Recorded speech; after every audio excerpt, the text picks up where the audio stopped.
Welcome to the Ghostly Gallery podcast, a place where we explore the world of horror and mystery in film, television, literature, and in popular culture. Well, greetings, everybody.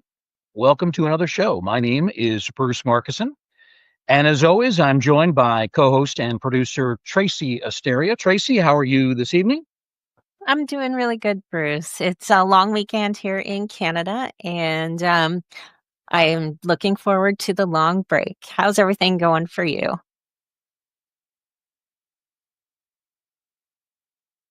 Good. Why is it a long weekend? What's going on there? It's called Victoria Day. So it is Oh, usually really? like the third Monday in May. It's the Queen of England or something like that. I'm just grateful it's a day off, but there's no real big celebrations. It's just a kickoff to the summer season, barbecue season, camping season, nice time So weather it sounds season. like it's Canada's version of Memorial Day weekend. It would be. When's your guys' Yeah, Memorial Day? Is that that's next coming up weekend? next week. Yeah, Ah, okay. just a few days later. So, yeah, very interesting. Well, I have to tell you, Tracy, it's been a good week in the sense that my daughter Maddie is now back at home. She just completed her first year of college at the State University of New York at New Paltz. She did very well. She completed all of her final exams, has seen some of her grades, and she thinks she did well on the other tests that she took the last couple of days. So we're very glad to have her back home. So that's Oh, exciting. nice. That is very exciting. It's always good to have the babies home. Yes, very much so. Yeah, we use that term baby, and I don't know if she would probably not like that I use that term, but that never changes, really. It does not. It It it does do- not. it doesn't. No, my kids don't. Also, some interesting things going on in, yeah, right, right. Interesting things, Tracy, going on in the world of horror and mystery. On the mystery side of things, the first season of Watson that came to an end. Some surprising developments in that final episode of 13. And as we've mentioned on the show in earlier weeks, that program has been renewed for a second season. And of course, we're good friends with Richie Coster, who plays the very important character of Shinwell Johnson on that show. So we're very glad for Richie and the rest of the cast, including Morris Chestnut. So that show is coming back. I've also been watching the second season of the HBO series The Last of Us. It's not quite as good as the first season. They've had 4 episodes that I've seen. We're a little bit behind at this point, Mhm. and it's not quite at the same level, but it's still pretty good. Anybody who's watching the show and is fully up to date knows that one of the main characters, well, really the main character, has already been killed off. And I think a lot of people have mixed feelings about that. It's going to be interesting to see how the show proceeds without its star. So Goodness. yeah, it's still good, but not quite at the level of season one. And of course, that's always hard to follow up. You know, when you have the first season was such a sensation for The Last of Mhm. Us, it's really hard to maintain that momentum in season two. There's still a few episodes to go, and as I said, I'm a little bit behind, so there's still time to catch up. But right now, it has lost a little bit of luster. Now, you haven't been watching that show, right? Not yet. I'm kind of looking forward to it though, only because I believe it's filmed in British Columbia, so I Mhm. would like to see it. There's a couple of shows I'm a bit behind on. The Last of Us is one. The other one is that's actually filmed in Nova Scotia, so I would like to catch that one too. So yeah. Yeah, that one I have seen. I've seen. I Hmm. think it was just the third season that they had, and I am caught up on that one. And that's a very good program. Nice. It'll be interesting to see how much longer they're going to be able to sustain that story. But they're going to have at least one more season. Who knows what'll happen beyond that? So some interesting TV shows. This is always kind of a tough time of year because a lot of programs are coming to an end for the season. The May sweeps, they're coming and going. And some shows, their season's coming to an end. In some cases, shows are being canceled, That's although right. thankfully none of the programs that we've mentioned have fallen into that category. Mm-hmm. Yeah. So some good stuff happening in horror and mystery popular culture. All right, Tracy, let's get on to the main attraction for this week's show. And that is neither you or I. We're secondary here, but we're going to try our best to facilitate things. Our guest this week is author Christopher Locke. Christopher has written, get this, nearly 30 books, including several recent entries in the genre of horror. Those books include The Road to Dracula, from Gothic novel to horror classic. Also, The Invisible Man, that's his newest book. It's a complete history of the 1933 horror classic. Christopher has written Frankenstein Meets Dracula. Has done a bio on Jack Pierce, Hollywood's makeup master. And then there's his 2024 book, which will be the main topic of conversation on this program. And that book is titled Bride of Frankenstein, The Definitive History of the Horror Classic. And it goes into real depth. It is over 400 pages on that movie. It also does delve into the first of the Frankenstein films, and it also delves into the legacy of Mary Shelley, who, of course, wrote the original novel. So we're going to get into a lot of that with our guest coming up on this show. So we're very glad to have with us Christopher Locke. Christopher, thank you very much for joining us. Welcome to the Ghostly Gallery. How are you? I'm fine, Bruce and Tracy.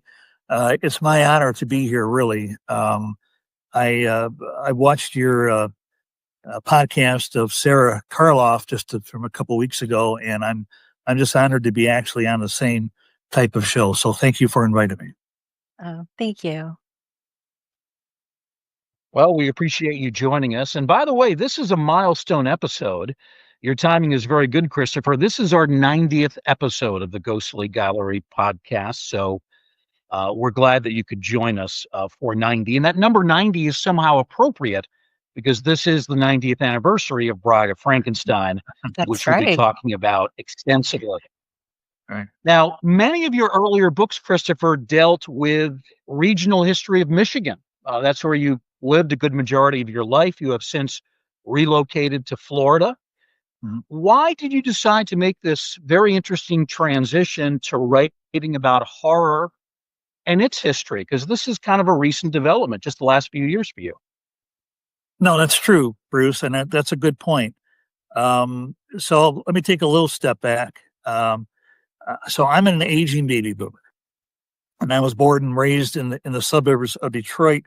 So I grew up in the 1960s, and so I was part of that first generation that was raised on television. You know, the first to watch the old Universal horror films on TV. And I was also fortunate enough to watch the first run episodes of The Twilight Zone and The Outer Limits, Star Trek.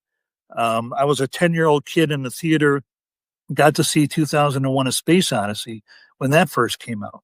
So, you know, it was my generation who also bought the first Aurora monster kits. I collected monster trading cards. I had monster posters in my room. Afraid, never hung them, never looked at them, was afraid of them. And I also read Famous Monsters of Filmland. So I'm not unlike many of the people listening to the broadcast right now, though I'm perhaps a little older. So when I was a kid, I was fascinated with the Universal monsters, not just the characters themselves, but the actors who portrayed them, the productions behind them, people like James Whale and makeup master Jack Pierce. So I even wrote stories when I was a kid, horror, science fiction. As a teen, I dabbled in, monster makeup. I made Super 8 movies with my friends, and I eventually got involved in acting on the side in community theater, local film productions. I'm proud to say I'm actually on film with Jack Nicholson. He was who was in The Shining, which is one of your recent podcasts you discussed. He was in Detroit to film the bio of Jimmy Hoffa in 92, and that proudly puts me 2 degrees of separation from Boris Karloff, because Nicholson and Karloff starred in Roger Corman's film The Terror in 1963. My actual full-time career, having come from Detroit, I was employed in automotive and manufacturing for 46 years, very serious stuff. And so I had that background of program management. I had the background of, to conduct thorough research, to generate factual information and documentation. And this really proved to be a great learning experience and in researching my books. And I do, again, have various categories that I've written about. And I think my change came about 3 years ago, 4 years ago, when I realized that there was no biography about Jack Pierce. So this is my first book on the Universal Monsters. And my writing philosophy is very simple. I write the books that I and others would like to read, but we can't because they don't yet exist. And I tried to find a book on Jack Pierce. I could not believe I couldn't find a book on Jack Pierce, given his legacy. So I researched it. I wrote it, and it was published 3 years ago. It is by far my best-selling book all over the world. Now, I don't know about you, Bruce, but my royalties are, minute. I mean, I call my royalties my cigar and bourbon fund. That's how small they are. But Yeah. but I mean, the fact that this is the largest selling book that I have, and from all over the world, Japan, Australia, all over Europe. So that same philosophy compelled me to write the other books. Hey, there's a whole group of people out there who are interested in this stuff, that are buying these books, more interested in the other things that I've done. Michigan history. I wrote about Kresge's and Kmart, the history of Kellogg's, because they're all from Michigan. But there are so many people interested in these movies and the background of it that, hey, let's continue and see what else we can do. So that same philosophy was applied when I wrote my latest book, which is the Invisible Man. Here's the Jack Pierce book, by the way, that you talked about. But the same philosophy, and I looked for a book on the Invisible Man. There had to have been something out there, and there wasn't any book solely dedicated to the production and the background and the narrative of that film. So I wrote that one and just released it 2 months ago. But the same thing was for The Bride of Frankenstein. I thought surely there'd be a book out there written about it, but there wasn't. So this is my incentive. Find the books that have not yet been written about, the Universal Monsters, and research them and write them. Yeah. So this interest in classic horror, it's been there for you since the 1960s. Yeah. But it's only recently that you've really kind of gotten serious about putting pen to paper and writing these very extensive, in-depth books about these subjects. Did that coincide with your decision to retire, relocate to Florida, or were those two things linked? No, it was the ups and downs of automotive, getting laid off in 2009 in Detroit during the automotive downturn, that I accepted another position. My wife and I moved to the Carolinas for 5 years. And then a opportunity came up with the Hertz Car Rental, who moved their headquarters to Southwest Florida.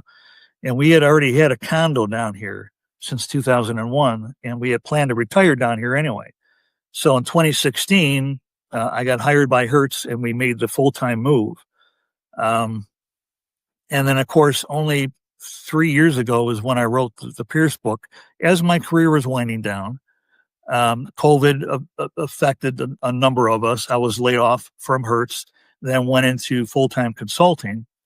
And then that's about the time the Pierce book came about. So I did retire full-time last year, only because I could, and it was time. And, now my full focus is continuing on the books, which is really why I've been able to get these other Universal Monster books out so quickly. Oh my goodness. You've written extensively about some of the most iconic films in horror history. How do you personally define a classic in horror? And do you think we're still making films today that would hold that same cultural weight in, say, 90 years from now? Boy, this is going to be my humble personal opinion, but no. I mean, let's take a look at, for instance, the impact of the Bride of Frankenstein. Mhm. I just want to make sure I got some little notes here. I just want to make sure that I cover it all. Um, what defines a classic movie is really when you can't imagine another performer playing the part, or you can't imagine other scenes being added or removed, or you can't imagine it being done another way. I can't imagine Gone with the Wind being redone. Right. And a classic movie also has a main character. It has the characters around that are reacting to that person, man or woman. There are certain scenes that will always be classic, like the horse's head in the bed in The Godfather, classic scene. Luke, I am your father, classic scene. Right. There are so many in The Bride of Frankenstein, from the monster emerging from the burning windmill to uh, the watchtower laboratory of Frankenstein, to Dr. Pretorius and his apartment where he brings out all the little figures. There's so many iconic scenes that would be hard to duplicate. But for me, no female character from the silver screen is as recognized or mimicked more than Lanchester's bride, even today. Hmm. Um, say what you will about Princess Leia, about Mary Poppins, about Dorothy Gale or Sarah Connor. Consider the fact that the bride was only on the film the last 3 minutes of the film. 3 minutes. And did nothing more during those 3 minutes than jerk around, stumble about, hiss and scream. And that was it. And yet she is so renowned and so simulated as much as any Hollywood female personality. Given all the pre-release promotional hype of 1935 as to who was going to play the monster's mate, what would she look like? Hmm. The 68 minutes and 37 seconds of that film prior to her coming on would have been a complete waste and a squander if she had not been as exceptional as she was.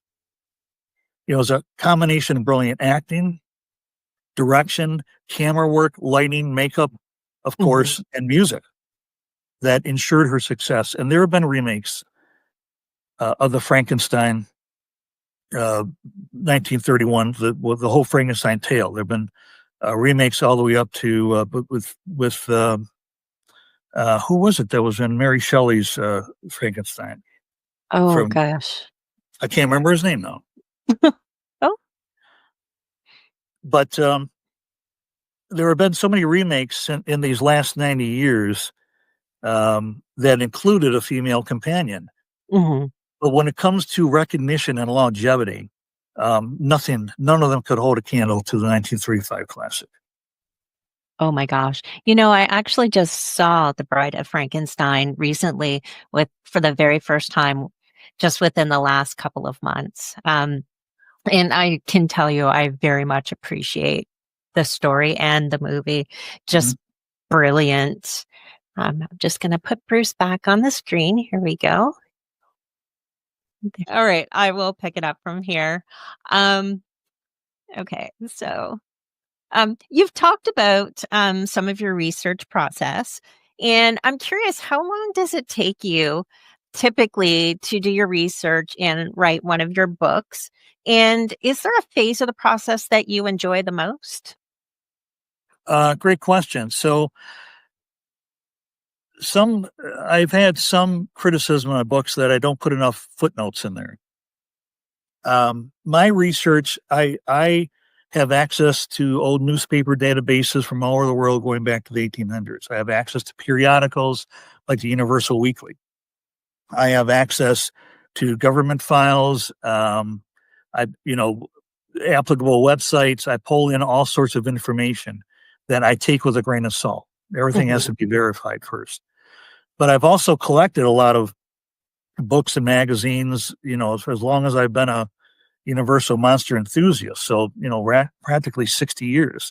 So to say exactly where some of this comes from, it's legit, but I can't say exactly with some of it.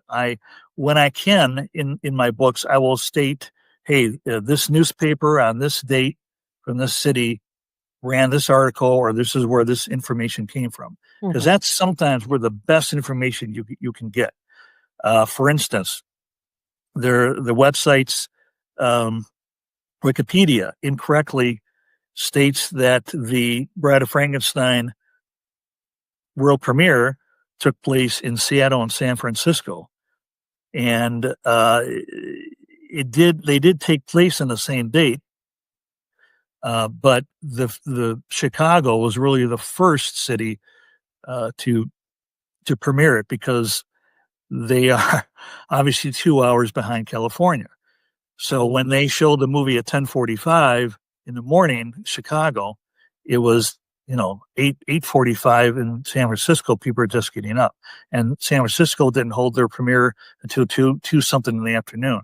So you really got to do some research and look in the newspapers and find out what is the factual information about things, and that's mostly where I do it. I enjoy collecting. I enjoy the research of it, finding out new things, categorizing it, organizing it, and then just going in and putting in the meat, writing it as a story, or as something that I again would like to read, and I think others would like to read. So I think the research for me is the most fun. Oh, awesome. I think that's so cool. It's definitely a lot of work, and there's lots of people that appreciate the skill that you have to be able to do this. So thank you. Thank you. You make a great point, Christopher, about the debut dates, the premieres of films, and when they debut in America versus when they debut in Great Britain or other countries. And, there's a lot of great information at IMDb, but I have found that a lot of these premiere dates are inaccurate, incomplete. I talked to the late David Scull once about this, and he told me that it's often really tricky to try to pin down those debut dates, especially going back to the 1930s and 40s. A little bit different, the modern era, the last 50 years or so. But you go back 30s, 40s, 50s, it can be really confusing when you're trying to pin down exactly when a film premiered, in what city, what country, that sort of thing. We're going to get to Bride of Frankenstein in a moment. But Christopher, I want to talk a little bit about your newest book, The Invisible Man. That's your most recent, out as of April of this year. What are some of your takeaways on this classic film starring Claude Rains? It's a movie that sometimes gets a bit overlooked amidst the classics like Dracula, Frankenstein, The Wolfman. Tell us some of the key things that you really wanted to include in this volume. So another good question. Again, I could not find an in-depth book, any book dedicated to the movie, so that's why I wrote it. And I think it is overlooked, as you state, Bruce, many times. And it wasn't just overlooked by us today, but it was overlooked by, I think, Universal even back in its day. Well, first of all, I found some very interesting things about the movie, about Claude Rains, and about James Whale at the time. It was the first movie suggested as a follow-up to Dracula. I found that interesting. And it wasn't not Frankenstein, but they had not yet secured the rights from H.G. Wells, who was still alive. So that's pretty much why they moved on to Frankenstein. It took 12 screenplays. It took going through 7 potential lead actors to play Jack Griffin. It took 4 directors before they finally settled on the right formula of screenplay from R.C. Sheriff.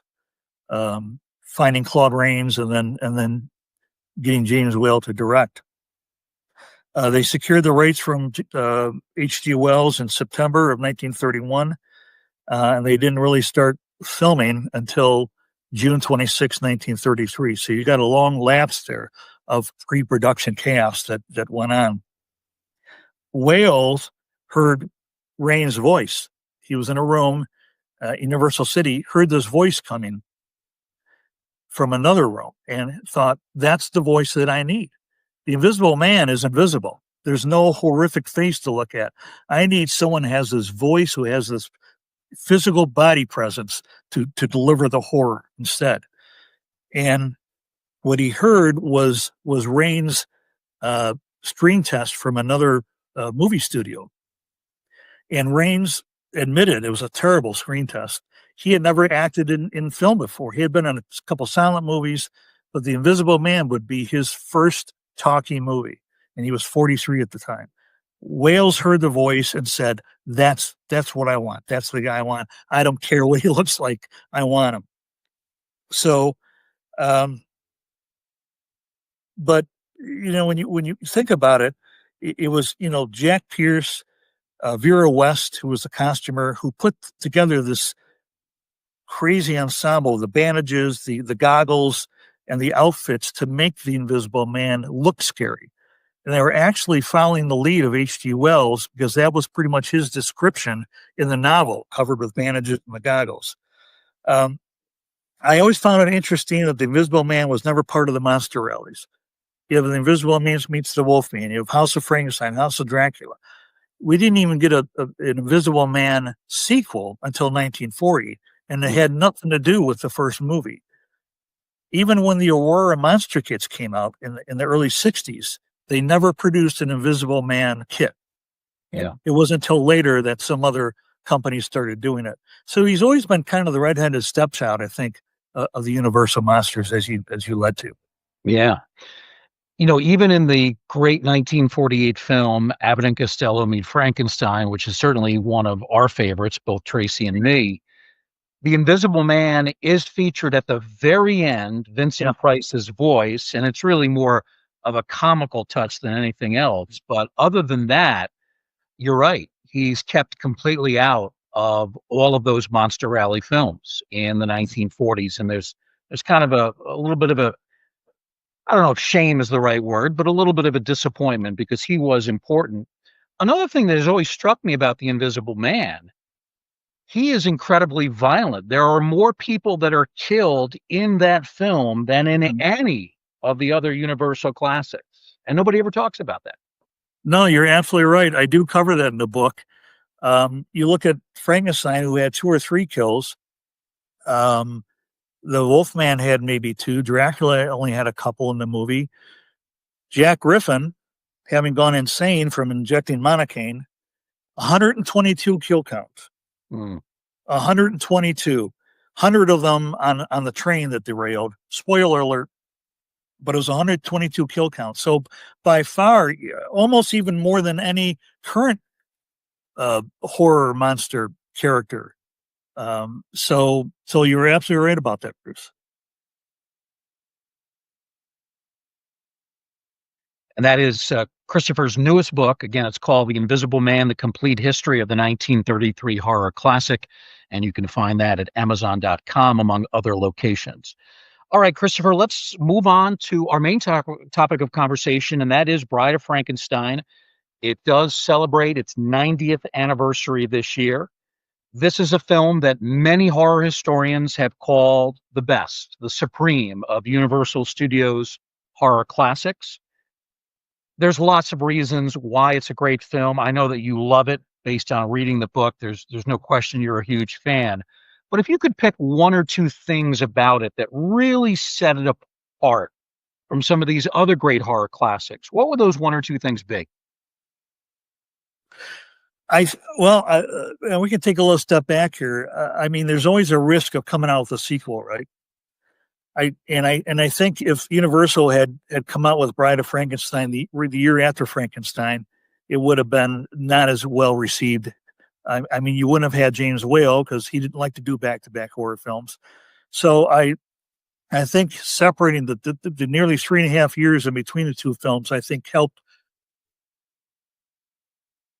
verify that film was the amount of time that was put into the production and waiting for a whale and making sure Karloff was free as well to be in the film. But the belief that Hollywood sequels are never as good as the originals generally usually holds up. You have exceptions, Godfather 2. And you're right. Some people claim that this is the greatest horror film from the golden age of Hollywood, as good, if not better, than Frankenstein. That's up to everyone's opinion. I think there are several things that added to it. Number one was the monsters talking. Did not talk in the 1931 classic. In fact, Karloff was very much against talking. His daughter, Sarah, disagreed with that, and she feels the world also disagreed rightly. But he thought it was so stupid because part of the charm of the monster was being inarticulate, acting like a child, acting with his eyes and his hands. Plus, he had to take out the bridge in his mouth that he had removed for the first film, which made his face look more sunken in, like a corpse. So he had to wear it though in order to talk. Dr. Pretorius, I think, is another key character because James Whale realized that the monster is no longer an antagonist. You kind of feel sorry for the guy now. So we need an antagonist in the film. And he came up with Pretorius. And his whole attitude,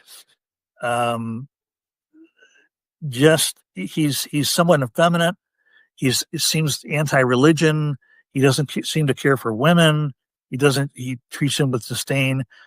And he's just very pushy and very subtle. So that character really brought a lot to the movie. The fact that James Whale thought that Frankenstein had been the idea of the adaptation from Mary Wells' novel had been squeezed dry in the first movie. He couldn't think of what could we possibly do more. And that's when John Balderston, writer, dove back into Mary's novel and found his interaction with the old hermit, and then the creation of a female mate. Now in the novel, the mate was never completed. Victor Frankenstein tore it apart because he said this is just wrong. So as soon as James Whale found out about a mate for the monster, he knew he had a sequel. And he decided, well, it's probably never going to be as good as the Frankenstein from 31. So I'm going to make it what he referred to as a big hoot. And he just made it campy. He put in dark humor. I think the beauty of Bride of Frankenstein is the fact that it's a drama. It's a comedy, dark humor. It's a love story. It's a thriller. It's horror and it's science fiction all rolled into one and all brought about each element at the right time of the film. So those are some of my humble opinions.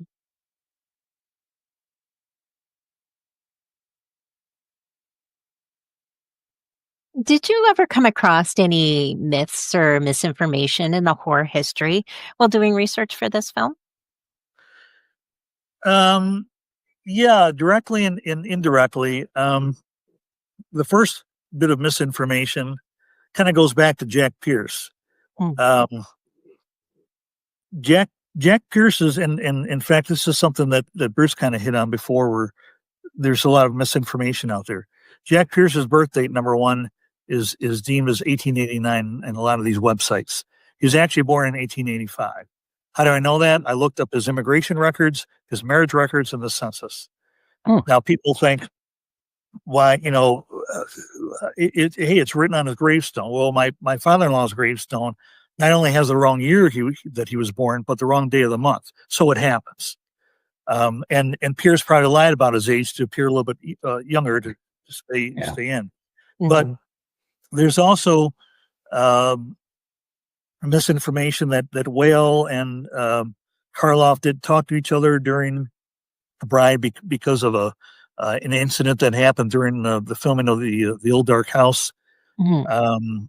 There was misinformation about that no one knew what the bride was going to look like. No one, because there was a big question mark at the opening credits, just like there was for Frankenstein. Right. Yeah. And in fact, not only did people knew what the bride looked like because of all the marketing that and pre-release promotion had done, they knew who was going to play it. It was in the papers. It was Elsa Lanchester. So that's some of the misinformation that people get wrong. There's also some crazy things that happen that people are not aware of that did take place. The first day of shooting was January 2nd, 1935. And Colin Clive shows up with a broken leg. He had broken his leg in a horsing accident at Christmas time. So he shows up. That's why his first few scenes are he's always laying down. He's in bed. He's in a wagon. He's sitting down because he's recovering from the broken leg. Hmm. Una O'Connell, who played the Minnie, also was recovering from a broken leg. And then you had Boris Karloff himself during the first day of shooting with a water sequence under the burning windmill, had slipped and accidentally dislocated his hip. So they had to stop the filming. They had to wrap his hip up. They had this mediocre doctor on board at Universal, and he suffered through that whole film. He would have massages and heat treatments at the end of the day, but he never got it corrected until the film was over with. So imagine him walking around in these big boots, climbing up steps and running through the forest with the pain he went through. And then John Mesco, who was the cinematographer, was often drunk on set, as was Colin Clive. Colin Clive was a severe alcoholic. A lot of times they had to hold Colin up with the camera going to his back, so he could at least be looking at whoever was talking to him. So they had some difficult times in getting through the filming. But there's again, the book covers a lot more about some of the misconceptions and some of the odd things that happened on set. Yeah. In retrospect, it's amazing that films like this get made and get made so well and so successfully. Christopher, one of the many themes that you explore, and I think this was really insightful when I was reading, you talk about James Whale's battle with a Hays Code and a guy Yeah. named Joseph Breen, Yeah. who was really the leading censor of that era. And you revealed something very interesting about Breen. I never knew this. This guy was a rabid anti-Semite and really a phony as a result. He was a big hypocrite, um, trying to play, the almighty moral entity with the motion pictures production code department, and he himself was a anti-Semitic, and so he had multiple faults. So shame on him. Yeah, he was a big hypocrite. Wow. Tell us about what Whale was able to do so skillfully in skirting some of these efforts at censorship, Yeah. and in making this film something that was more progressive than anybody had ever seen, really. Well, James Whale was not without his charm and his way to be able to convince people of different things. The bottom line is that Whale liked nothing better than to take risks, shock people, and really push the edge of Hollywood censorship. There's a lot of things that was pulled. The film was originally 90 minutes, and they took about 15 minutes out of it mostly due to censorship. Yeah. But even then, a lot of people think that Whale made fun of religion during the movie and had homosexual themes.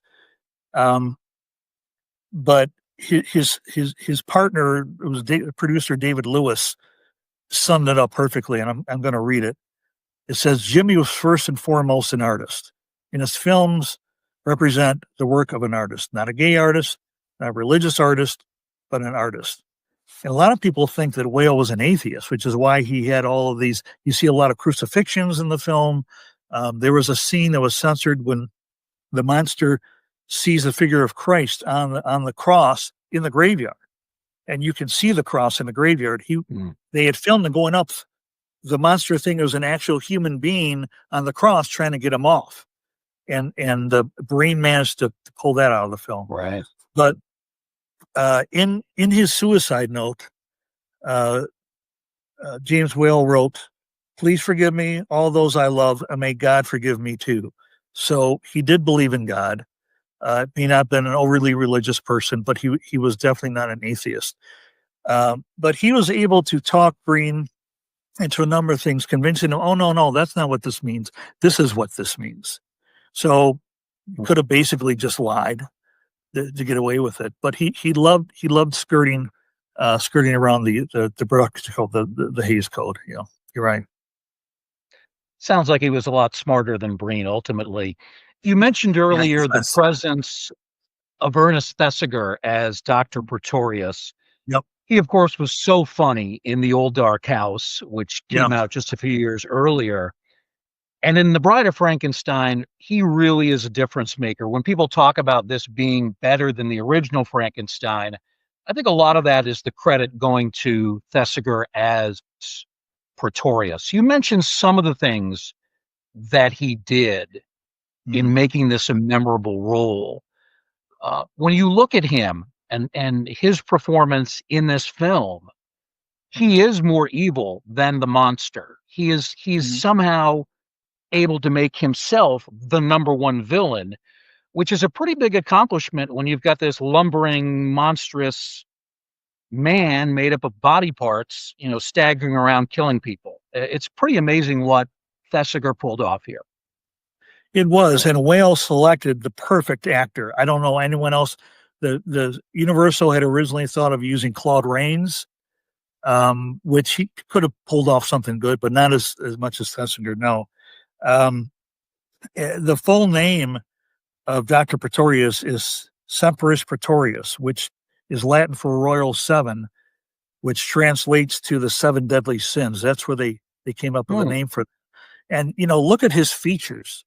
And look at the shadows of John Mescal with the camera work that they played upon his face in different scenes. They made him look at the camera angles whenever he arrives or shows up.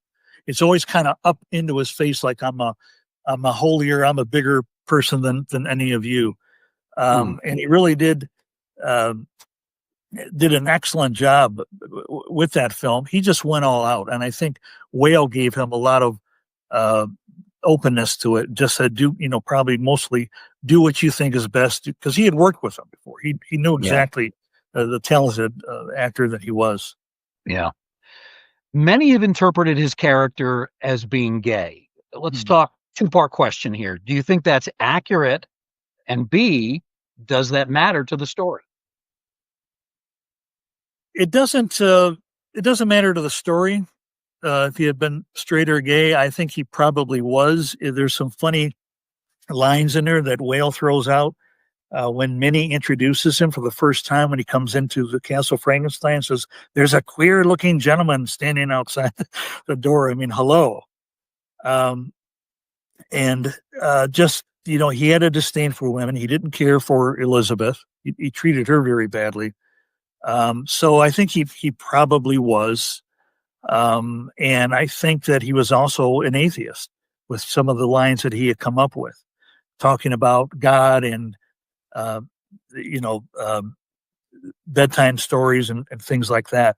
So I think he was an atheist and he was gay.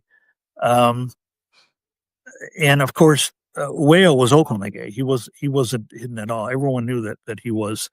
Thesiger was as well. So, he played it. It was a little bit shocking, probably. I don't think it really made a difference if he was or not. But just having that effeminate side of him, making him a very odd individual, really helped. So let's talk about Elsa Lanchester as the bride just for a few minutes. And we've already kind of touched on it a little bit, that she's only on the screen for just a few minutes, but her performance is mesmerizing. It is super memorable. who decided that Elsa Lanchester should play both the bride and the character of Mary Shelley at the beginning of the film? That was Whale's decision. The whole prologue, the whole initial beginning of the film with Mary Shelley, Percy Shelley, and Lord Byron. There was the idea of John Balderston, who had initially wrote the screenplay. He wasn't happy how the screenplay turned out at the end, so they said, "I want you to remove my name from being a screenplay writer," which they did. Um, but he's the one that came up with that, and was Whale who thought, being hello, let's have Elsa play both Mary Shelley and the monster's mate. There was actually an ending film in which they go back to the Lake Geneva house with the Shelleys and Byron, and they filmed that as well. As you recall, at the end of Dracula, it was at the end of Dracula, the end of Frankenstein, where the character comes out and talked about the, are there really vampires out there, and be careful. So it would have been Bride. They cut that out. So they also cut out this ending, maybe because they thought the film was too long or maybe didn't fit in. But they did actually film that as well. But it was James Whale who came up with that idea. And Lancaster, she was initially in theater. She was married to Charles Lawton, who of course starred in The Hunchback of Notre Dame for RKO in 1939. And despite her 100+ roles in television and movies, that's what she's best known for. Her 3 minutes on The Bride of Frankenstein. That's what a fantastic job that she did. And unfortunately, that acknowledgement annoyed her for the rest of her career. It's like, look at all the other work I did, and all women come up with their little kids and want me to hiss at them or scream at them. That's all they want to do. She was kind of disappointed with that. And of course, the makeup for the bride, that was a combination of Whale and Jack Pierce coming up with the Egyptian Queen Nefertiti hairstyle and the looks. And an interesting side note is that Lanchester could not stand Jack Pierce. Now, Jack Pierce was abrasive to a lot of people you work with. He and Karloff got along like this, right? But and Karloff even said, hey, Jack Pierce, the greatest makeup man in the world. I owe him a lot. But Lanchester couldn't stand him. You couldn't talk to him. She said, I couldn't say anything until he said hello. He spent hours on these scars on my neck that you could just go into the, a novelty shop and bought something to put on there. Would have taken, for a dime, would have taken 5 minutes to put it on. But he was, very meticulous with his. So she couldn't stand him, but she just adored Boris Karloff. She just thought he was the greatest guy. Oh gosh. Yeah. That is the most memorable role that I know her from. But I did have to go through IMDb to figure out if I've actually seen her in anything else, but she has multiple credits, and I don't think I've actually seen any of them. So that's fascinating, actually. Yeah, she was making films at least into the 1970s. She played a key role in the movie Willard, a movie that features a friend of ours, Michael Dante. She was also in Rod Serling's Night Gallery in at least one episode that I remember there. So her career spanned a very long time, very substantial career, even well beyond what she did in The Bride. Now, speaking of Jack Pierce and the makeup, Chris, you discuss in the book some of the differences in the appearance of the Frankenstein monster from the first film to this great sequel. Let's talk about those physical differences that Jack Pierce very meticulously included, and maybe a lot of people didn't notice. Right. And it's my goal after, hopefully some individual buys the book, they read it and they go back and look at the movie again. So, I didn't see that, never saw that before. I didn't realize that before.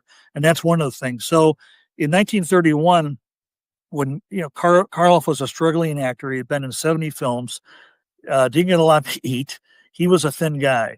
When James Whale approached him and said, hey, you have a very interesting face. I have a role for you.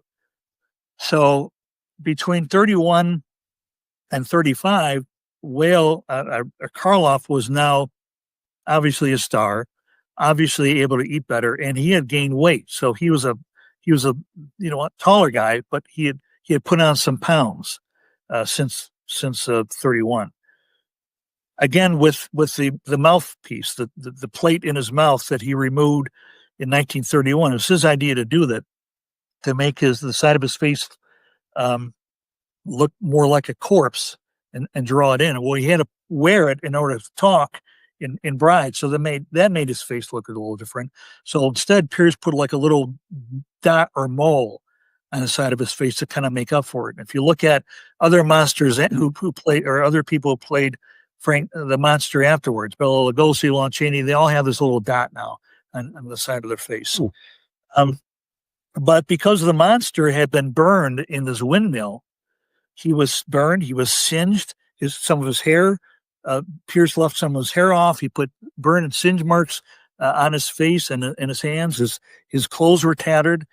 And being the genius Price was, he would apply makeup throughout the film, throughout the production of the film, making it appear as if the wounds were healing, the burns were healing after time.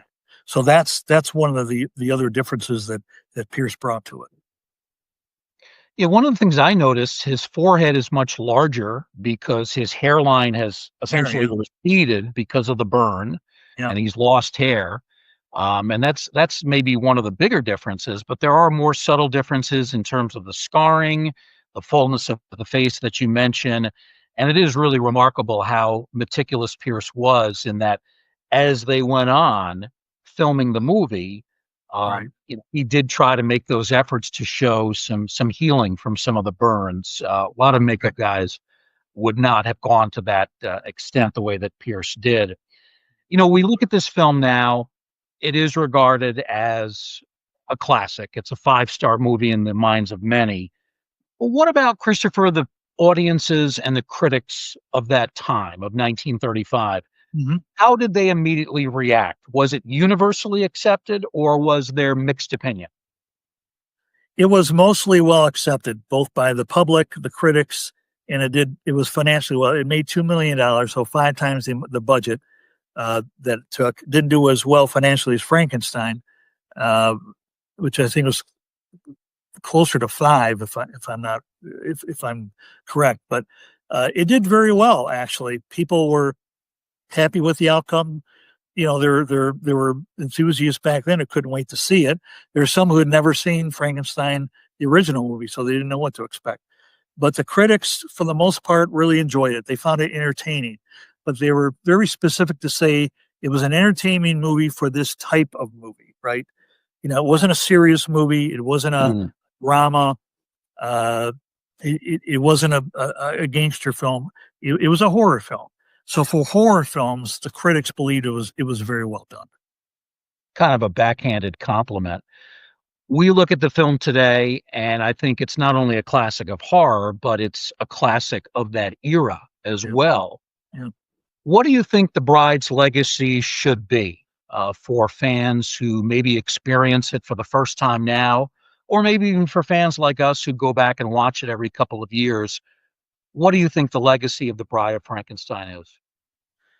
I think the legacy is that, again, it wasn't just the screenplay. It wasn't just the direction. And it wasn't just the performers and those behind the camera as well. It wasn't just the makeup. It was that whole ball of wax. It was all of the things that we talked about. It was a drama. It was a dark comedy. It was a horror movie. It was a science fiction, all rolled into one. And I think its legacy is the fact it's going to live on forever. Even today, when you go out to the stores during Halloween, they all have Bride of Frankenstein outfits still. And this is, again, a character who was on screen for 3 minutes. People know automatically who it was. You have other characters in the Mary Shelley's Frankenstein, who it is that played the mate that eventually burned herself. I can't remember her name, and you never see any costumes look like her. So I think the legacy is the film itself.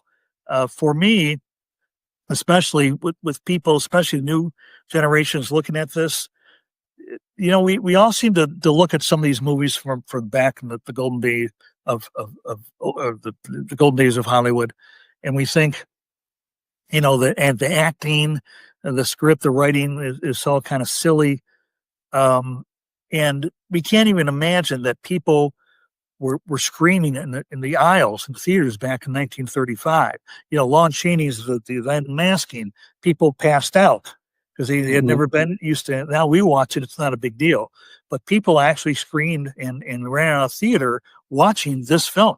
It's documented in the newspapers I researched, and we think, oh, how silly! How could people have done that? Well, let's think back to 1973. The Exorcist. They had vomit bags all over the theater, that people had to go talk to psychiatrists afterwards after watching this film. Now I watch the movie, I'm sitting there, with a sloppy piece of pizza. It doesn't affect us. We're so used to this. And I actually have a little quote I'd like to read that I have in the book that really kind of sums up my response to your question. And it says, as sophisticated modern-day film enthusiasts and critics, it's easy for us to find fault in this horror classic. The antiquated acting, the ingenuous dialogue, the continuity issues, even holes in the plot itself. It would be easy for us to sit back and play Monday morning quarterback, pointing out with an air of presentism its mistakes, its oversights, and its production errors. But in doing so, we would be committing an arrogant disservice to Bride and to those who were involved in it. Every movie in today's theaters contains similar deficiencies if you look hard enough. So to find fault with Universal's 90-year-old production, whose censors and limited budget inhibited its overall potential, is like finding fault with the Mona Lisa simply because it was painted on wood.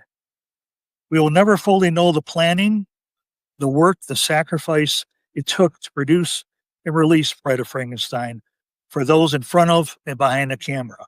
But fortunately, knowing is not a requirement for us to simply sit back and enjoy it. And I think that pretty much sums it up. Well said. Bride of Frankenstein, the definitive history of the horror classic, is available at Amazon.com. Do you have also a website as well, Christopher? I do not, but if you get on Amazon, if you look up any of my books on Amazon, get on my author page, and it'll show all the books the 34 books right now, some more coming down the road, that I have available. This book is more than 400 pages. It explores pretty much every aspect of the film that you could possibly imagine. It is wonderfully done in terms of its detail, its depth.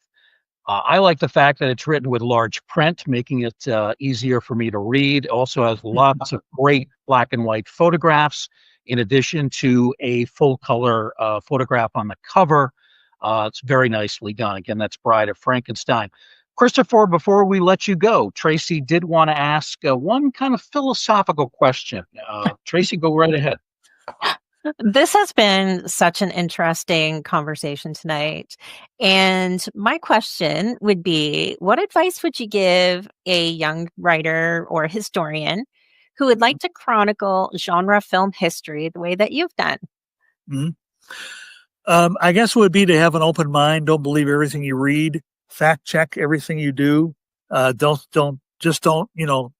Don't watch just Fox News, watch MSNBC, right? Kind of attitude. Do all the research you can. Don't be afraid to spend some money in investing in old newspapers or periodicals, depending on the type of research that you want to do. Mm-hmm. And enjoy it. Make sure it's something that something that you enjoy doing, something that you think you'd be good at. Don't be afraid of opinions. Bruce, you could probably relate with this. I mean, I've had my share of critics who have said, "Hey, the Jack Pierce book was everything you want to know about Jack Pierce," and someone else gave me a 2 and said, book is about everything you never wanted to know, Jack Pierce. So just like Ricky Nelson said, you You can't please everyone. So you got to please yourself. So do it for fun, explore, grow, and learn. And again, don't be afraid to be open minded, and really got to have a thick skin too if you're gonna get into this business. That is fantastic Yeah. advice. Fantastic. Thank you for sharing that. I'm sure a lot of people will definitely appreciate that. Our thanks to Christopher Locke, a really prolific author, not only in some of these other genres that he's done in the past, but the last few years in the world of horror. He's written about Frankenstein, Dracula, Bride of Frankenstein, The Invisible Man, Jack Pierce, and other topics to come. We thank Christopher for joining us. We also thank Tracy Asteria for her contributions, as always. We appreciate everybody joining us in this Museum of the Macabre, and we hope we'll see you next time right here in the Ghostly Gallery. Thank you again.